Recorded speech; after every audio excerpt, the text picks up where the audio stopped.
First কথা বলবো এটি পত্রিকার বিষয়ে। এটি ২০১৮ সালে বেরিয়েছিল এবং পুরনো একটি পত্রিকা। ১ম এ এটা আপনি দেখতে পাচ্ছেন এখানে সম্পাদবী আছে যেখানে পয়লা বৈশাখের ব্যাপারে লেখা আছে। যেখানে একটা জিনিস আমার খারাপ লেগেছে এখানে ভগবান শ্রীকৃষ্ণের সাথে সবাইকে এক করে দিচ্ছে। যাই হোক ওটা আলাদা ব্যাপার। তারপরে চ্যাপ্টারটা আছে ভগবান বুদ্ধের বিষয়ে। এখানে আমি কিছু ইম্পোর্টেন্ট পয়েন্ট এড করে দিয়েছি।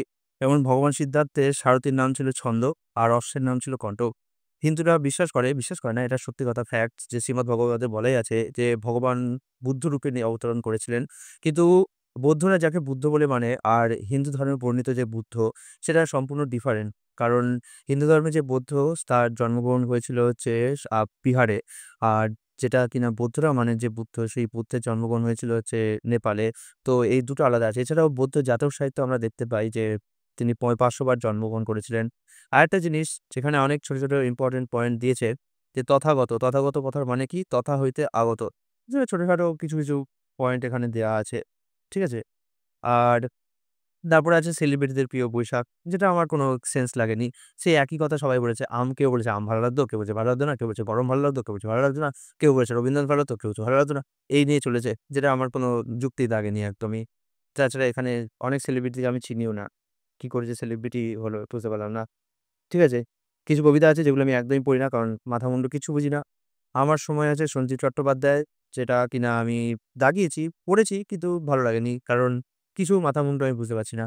এরপরে আছে হচ্ছে ছিন্নমূলের ঘর বসত, যেটা কিনা শুরু হয়েছে এই চ্যাপ্টার থেকে। যেটা কিনা আমার অত্যন্ত বেশ ভালোই লেগেছিল তখনকার দিনে। এখন অবশ্য এসব পড়ি না, পড়লে ভালোও লাগে না।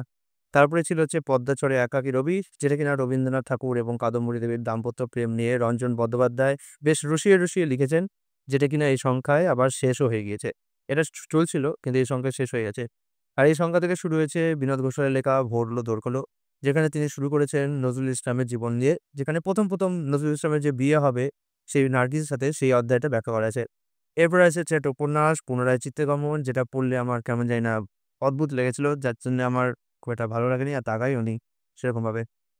তারপরে আছে হচ্ছে যে গল্প ইচ্ছাপূরণ, গল্প বাদ দিয়ে এসবের কোনো তো গুরুত্ব নেই। আপাতত সেরকম কোনো ভালো গল্পও পাইনি।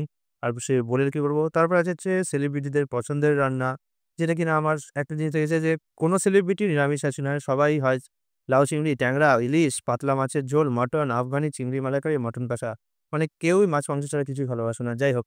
এরপরে আছে হচ্ছে সুখের দেশ ভুটান, যেটা কিনা আমার খুব সুন্দর লেগেছে পড়ে। কারণ ভুটানের ব্যাপারে অনেক কিছু গভীর জানতে পেরেছি। তারপরে একটা গল্প আছে, গল্প আমি বাদ দিয়ে দিই। গল্পের কোনো দরকার নেই।